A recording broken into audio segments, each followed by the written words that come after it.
escenario al hijo y al nieto del justo entre las naciones, Ángel Sanz Briz. Les presento al señor Juan Carlos Sanz Briz y al señor Carlos Sanz Briz Moreno, quienes serán entrevistados por la doctora Cintia Grapa, especialista de estudios judaicos del Holocausto y directora de las áreas de educación, bienestar e innovación de la Universidad Hebraica.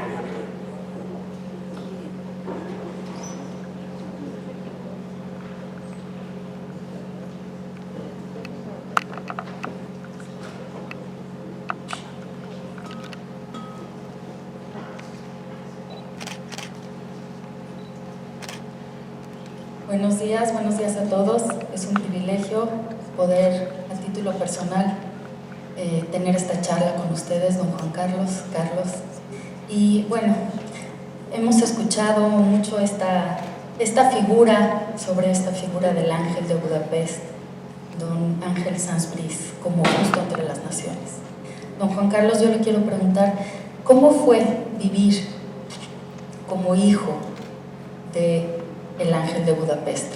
¿Qué nos puede decir sobre Ángel Sanz Briz como hombre de familia, como padre?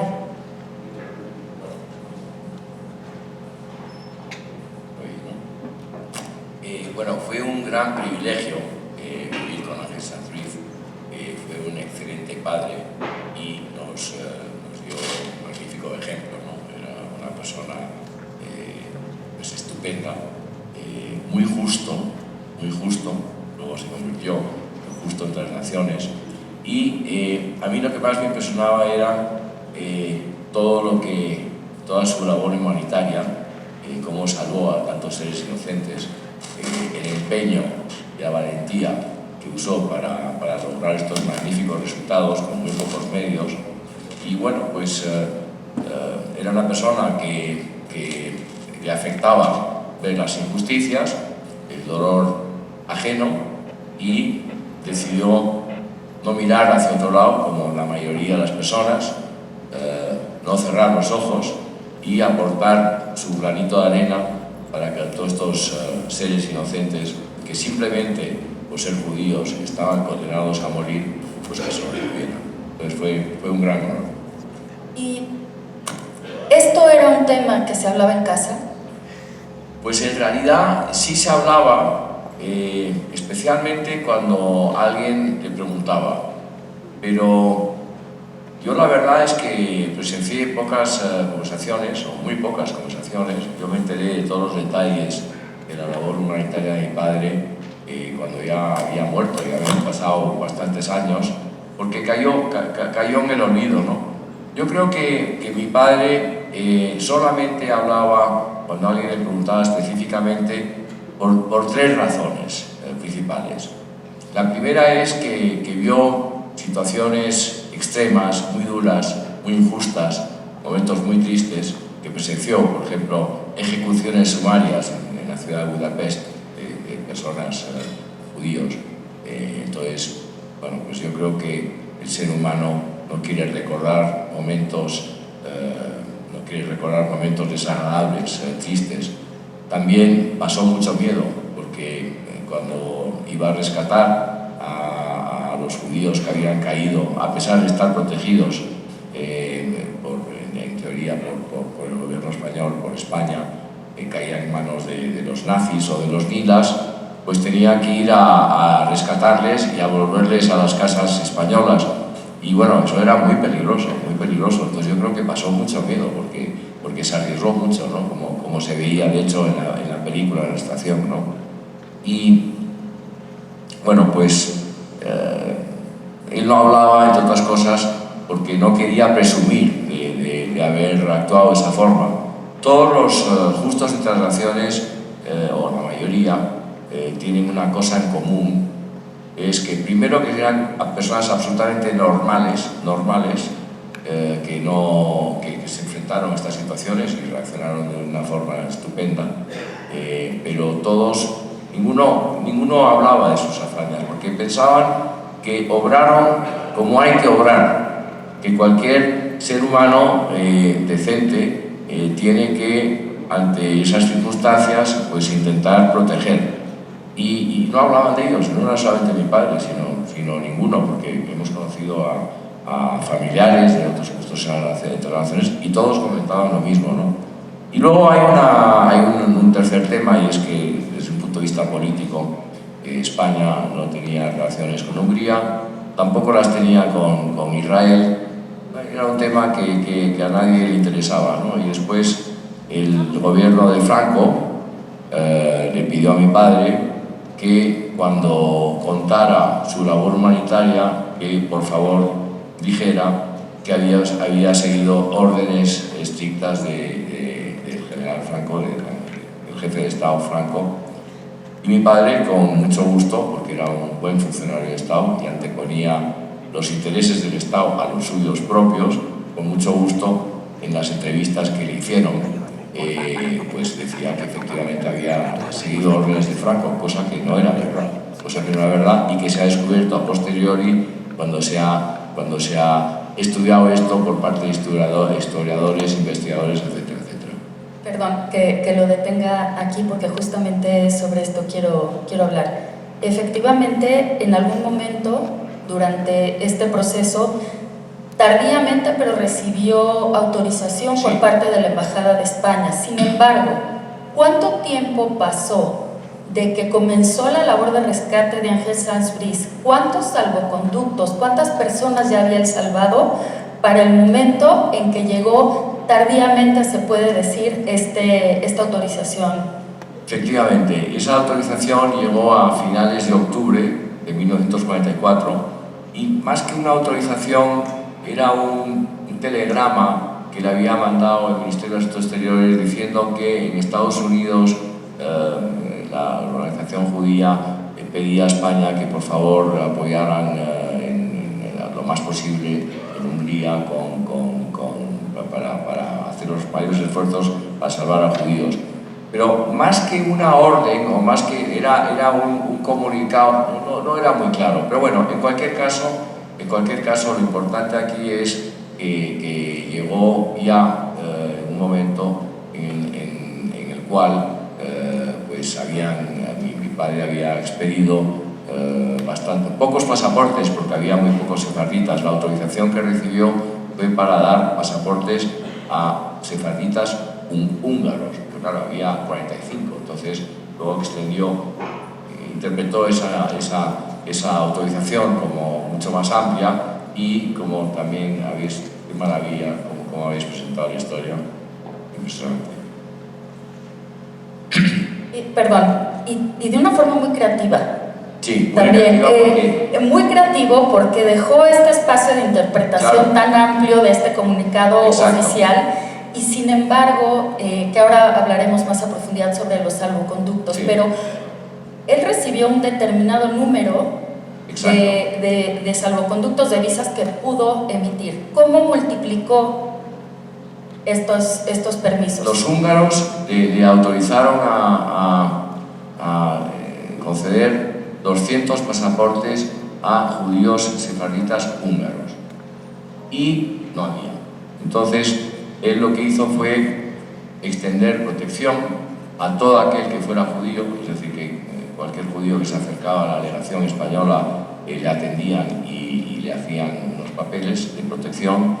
El truco que empleó fue, para nunca sobrepasar el número 200, pues los salvoconductos, las cartas de protección, las numeraba 1A, 1B, 1C, 1D, 2A, 2B, 2C, de tal forma que nunca se sobrepasaba el número 200, pero logró expedir más de 2.000 documentos que a su vez protegieron a más de 5.000 personas, porque en ciertos documentos, en vez de limitarse a poner el nombre de la persona, ponía a su madre, a su padre, a su hermano, etc. Entonces, un documento podía proteger a más personas. Eso fue una idea que se le ocurrió, además era el nombre de letras, eso es más bien bueno, pues yo creo que en esas circunstancias, primero le salió mucho coraje y bueno, inventiva para intentar lograr resultados muy buenos, ¿no? Y hombre de letras y hombre de leyes también, porque no rompió, no salió del marco legal, supo de una forma muy creativa seguir apegado a... Bueno, justamente yo diría que lo contrario, era una persona que que seguía a rajatabla todas las leyes y todas las normas, pero a rajatabla. Me acuerdo como hijo suyo que era súper estricto en este punto de vista, y en Hungría le saltó todo a la torera. Por ejemplo, pues se fue a ver a las autoridades húngaras hablando de la ley de Primo Rivera, que era esta ley que permitía que los descendientes de los sefarditas tuvieran acceso a un pasaporte español, y no les dijo que estaba derogada. O sea, Pero nadie preguntó. Nadie preguntó, pero de luego él en su vida normal nunca hubiera hecho semejante cosa. Luego, como diplomático en un país, lo primero que tienes que hacer es cumplir las leyes del país. Bueno, pues en ese momento en Hungría clarísimamente no se podía proteger a los judíos. Bueno, igual proteger a los judíos, es decir, que incumplió. Él se saltó toda su mentalidad de ser tremendamente serio con las leyes y las normas, porque la causa lo justificaba. Es decir, que salvar a seres inocentes era mucho más importante que cumplir las leyes que existían en ese momento en Hungría. Entonces eso fue una gran cosa, ¿no? Sí, y él, terminando la guerra, continuó con su carrera diplomática, ¿es correcto? Sí, él efectivamente, después de cuando el gobierno español le pidió que abandonara Budapest porque venían los soviéticos habían perdido una guerra civil en España hace poco, con lo cual hubiera estado en peligro mi padre. Entonces, cuando abandonó Hungría, siguió con su carrera diplomática. Afortunadamente, a pesar de haber obrado sin el permiso explícito salvo esta cosa que no está muy clara, esta carta que te referías, bueno, pues como Hitler perdió la guerra, pues no sufrió consecuencias por haber tomado acciones que ningún diplomático puede tomar sin autorización de su gobierno. Entonces, afortunadamente, Hitler perdió la guerra y tuvo una carrera diplomática pues muy brillante, muy interesante, sobre todo muy interesante. Muy bien. Y hemos ya hablado sobre las acciones que realizó Ángel Sansburis, pero si yo le pidiera que me enlistara o no resumiese, pero me enlistara tres, ¿cuáles clasificaría usted como las tres acciones que identifican a Ángel Sansburis? Bueno, su labor humanitaria tenía 3 puntos básicos. El primer punto básico fue proporcionar documentos que protegían a los judíos. Entonces, documentos que decían que estaban bajo el amparo, bajo la protección de España. Pues sin autorización de España, o sea, es impresionante, pero bueno, eso fue un punto esencial. El segundo era refugiarles, porque si tú estás protegido con un documento, pero te paran en la calle los nazis o los liras o la Gestapo y te rompen el documento, pues vuelves a estar sin protección. Entonces, él lo que hizo fue, comprendió inmediatamente que el documento era necesario, pero no suficiente, y que por lo tanto tenía que proteger, darles refugio a estas personas. Empezó refugiando a estas personas, a los primeros protegidos, en su casa, en su propia casa. Cuando ya no había espacio para albergar a más personas, la refugió en la Embajada de España, que todavía existe, en el mismo edificio, y se ve dónde estaban escondidos estas personas, y luego alquiló una serie de edificios porque ya los números se multiplicaron, ¿no? Y bueno, esto conllevaba un problema de logística. Tenía que comprar medicinas y tenía que comprar también alimentos y llevárselos a las personas. Tenía un muy pequeño equipo, pero que funcionó muy bien desde el punto de vista de cómo tener a estas personas algo alimentadas en estas casas y sobre todo protegidas, porque él en todas las casas que alquiló tenía una persona de seguridad con las órdenes de avisarle en el momento que, burlando la extraterritorialidad que había logrado mi padre poniendo la bandera española en estas casas, se metían los nazis, sacaban a los refugiados. Entonces esta persona de seguridad le avisaba inmediatamente y tenía que ir a rescatar a estas personas, pues comisarías de la Gestapo. Qué miedo entrar a la comisaría de la Gestapo para ir a rescatar a unas personas protegidas, ¿no? O bien en las estaciones de tren, como hemos lo visto. Y luego hubo otros rescates importantes, ya in extremis, y era de personas que los habían metido en las marchas de la muerte hacia Austria, y entonces iba con su coche, con su conductor, con la bandera de España, y interceptaba esa marcha de la muerte y volvía con aquellas personas protegidas por España que estaban en esa marcha de la muerte. Claro, los nazis ya estaban perdiendo la guerra, estaba todo el mundo nervioso, y ahí, bueno, pues ahí la inseguridad era máxima, y le hubieran pegado un tiro sin ningún problema, lo hubieran matado, no hubiera pasado absolutamente nada. Y a pesar justamente de este clima sumamente peligroso y más hacia el final de la guerra, tengo entendido que su padre recibió la instrucción de su embajada de la Cancillería de abandonar Hungría. Sí. Sin embargo, él esperó un tiempo adicional. Él no tomó la decisión ni dejó Hungría en el momento que recibió la instrucción de la embajada. Así es. ¿Por qué fue?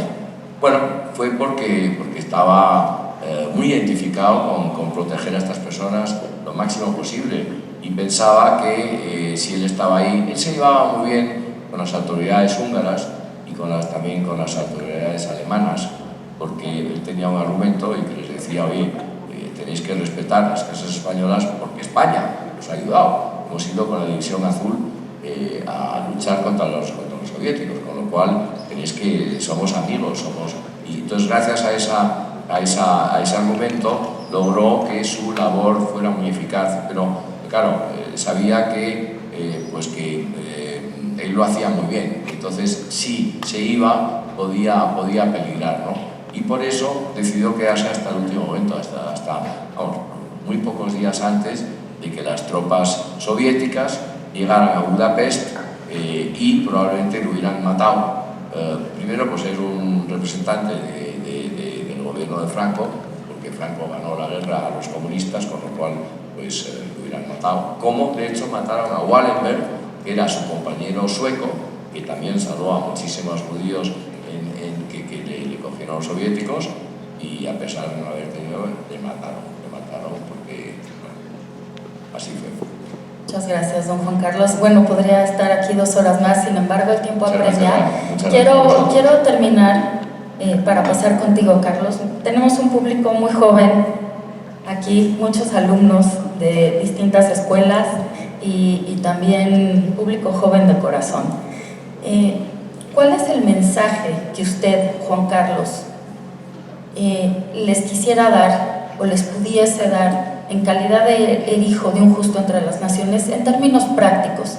Desafortunadamente estamos viviendo unas situaciones que jamás nos imaginamos, como bien lo dijo la embajadora y el embajador de España, enfrentar. Nuestros jóvenes, nuestros alumnos desafortunadamente van a enfrentar unos dilemas que no quisiéramos. ¿Cuál es el mensaje que usted les quiere dejar en términos prácticos? Bueno, yo, para empezar, es un honor para mí dirigirme a vosotros, porque dentro de muy poco vais a estar a cargo en la vida, ¿no? Entonces, es muy importante que recibáis 2 mensajes. El primer mensaje es que todos estos justos entre las naciones eran personas normales, que se enfrentaron a una situación donde vieron que todo el mundo reaccionaba mirando para otro lado, cerrando los ojos, y que eso no hay que hacerlo. Lo que cuando veáis una injusticia tenéis que intentar pararla. Hombre, no arreglar vuestra vida como hicieron los justos entre las naciones, pero si veis bullying o cualquier situación igual, en vez de mirar para otro lado, tenéis que intervenir y tenéis que proteger a esa persona. Y además, esto es una cosa de la cual os vais a sentir muy cómodos, porque mi padre se murió muy contento de saber que había salvado a muchos seres inocentes. Y vosotros, cuando veáis una injusticia, también vais a dormir mucho mejor esa noche que si hubierais mirado para otro lado. Entonces eso es todos tenemos un justo entre las naciones, dentro le tenéis que despertar y tenéis que reaccionar protegiendo, intentando proteger a alguien que está siendo sometido a una injusticia o que está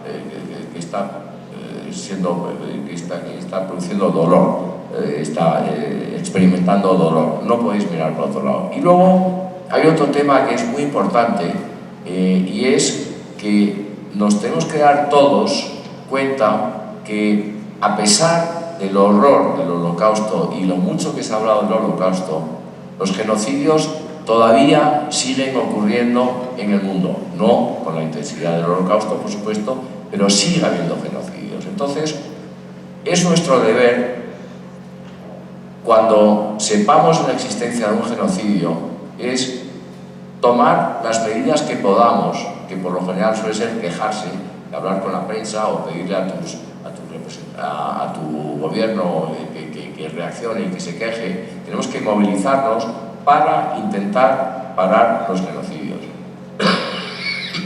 A veces se han podido parar los últimos genocidios que ha habido, por ejemplo, pues se han podido parar porque la opinión pública era muy en contra y muy crítica. Por ejemplo, en Myanmar, bueno, pues se logró parar el genocidio que estaban experimentando los rohingyas, bueno, porque los países se quejaron, porque se unieron y porque metieron presión al gobierno y, bueno, pues se paró. Luego, en otras ocasiones, como por ejemplo el genocidio, de nuevo, con cifras mucho menores comparados con el Holocausto, mucho menores, pero no obstante, fueron genocidios. Por ejemplo, pues también en Daesh, en Irak y en Irak y en Siria, bueno, pues estaban los yahidíes, los cristianos, que estaban siendo sistemáticamente aniquilados por estos fundamentalistas, y bueno, pues ahí se logró parar con una situación bélica. En unos casos se puede hacer de forma pacífica y en otras bélica, pero lo que es esencial, absolutamente esencial, es que cuando veáis esto, que reaccionéis y que no miréis para otro lado y que os mováis como podáis para hacer saber a quien puede parar, poner presión para que se pare, que lo haga. Muchas gracias, don Juan Carlos. Gracias, un honor. Gracias. Carlos, tercera generación, nieto. ¿Cuándo te enteraste que tu abuelo salvó miles de personas en una situación como lo fue en la Segunda Guerra Mundial, en el marco de la Shoah? Gracias. Pues me enteré desde que tengo uso de razón. He escuchado la historia, he participado en eventos como este, pero creo que conforme fui creciendo, me fui dando cuenta de la magnitud de la labor humanitaria que había hecho, ¿no? Y pues me pongo a pensar y digo, ¿qué valentía se necesita para una persona recién casada con una hija recién nacida ponga en riesgo su vida para salvar a personas que están en peligro de muerte, ¿no?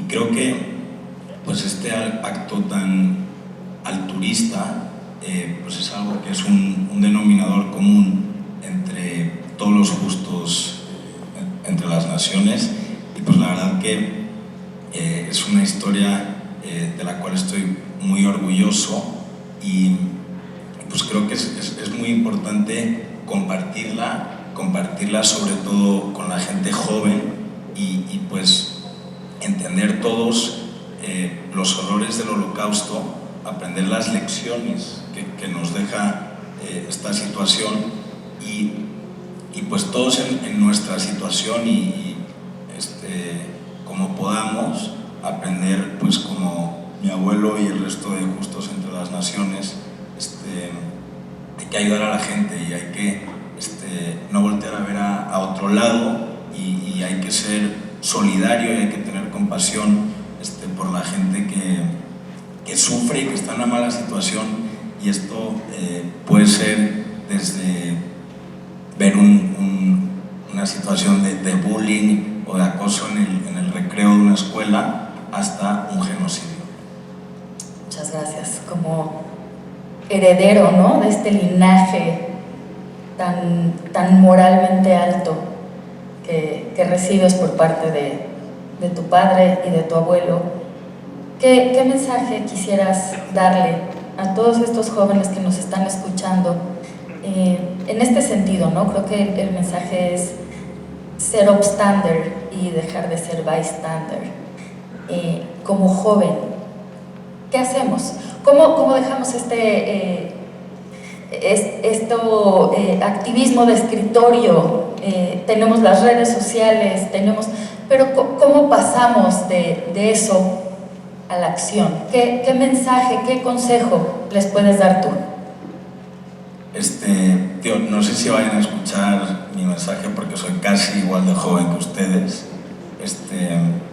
pero lo que sí les diría es que pues hay que tener muy presente que hay personas que la pasan peor que nosotros y que siempre hay que estar alerta,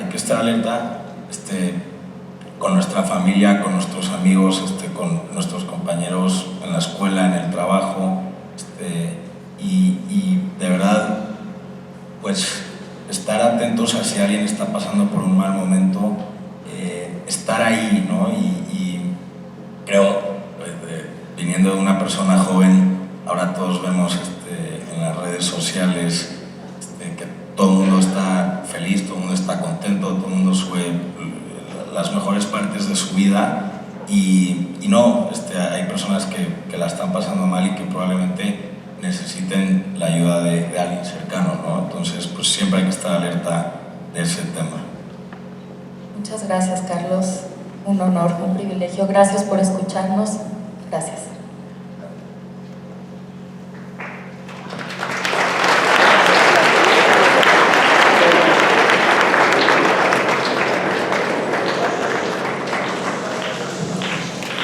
Muchas gracias por compartir parte de la historia de este gran ejemplo de vida. A continuación, les pedimos a ambos que permanezcan de pie en el escenario.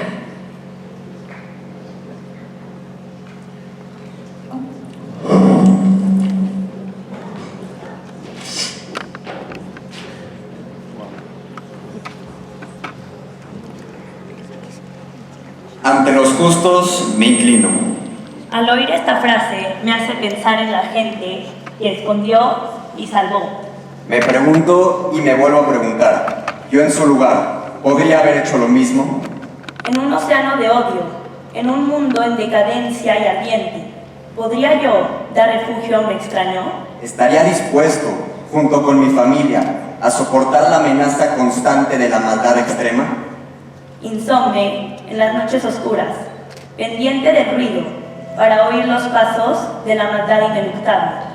Ahí un vecino suspicaz, allá una mirada y aquí un sonido. ¿Sería capaz de comprender cada señal? ¿Estaría preparado para algo así? ¿Podría caminar entre aquellos capaces de traición? No solo un día, no una semana, sino años. Por un único, cálido y fraternal apretón de manos, sin recibir pensión alguna, sin recibir nada a cambio. Porque es salvar a un pueblo en una persona, porque de este modo un pueblo sobrevive. Entonces, me pregunto y me vuelvo a preguntar, ¿podría yo haber hecho lo mismo si hubiera estado en su lugar? Fueron ellos los que combatieron todos los días. Fueron ellos quienes hicieron del mundo un lugar para mí. Fueron ellos los pilares, la hermandad de los justos, quienes este día fundaron el mundo.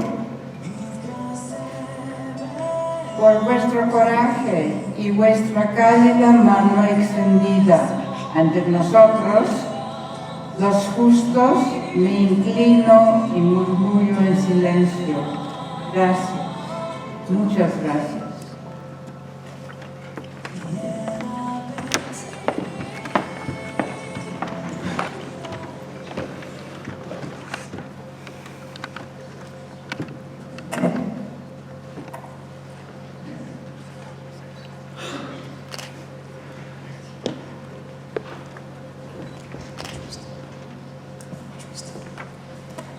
Hoy recordamos a los 6 millones de judíos que fueron asesinados y masacrados por el odio y la intolerancia. 84 años después del Holocausto, aún recordamos que con su muerte, los 6 millones de víctimas nos dejaron el legado de seguir defendiendo la vida del pueblo judío.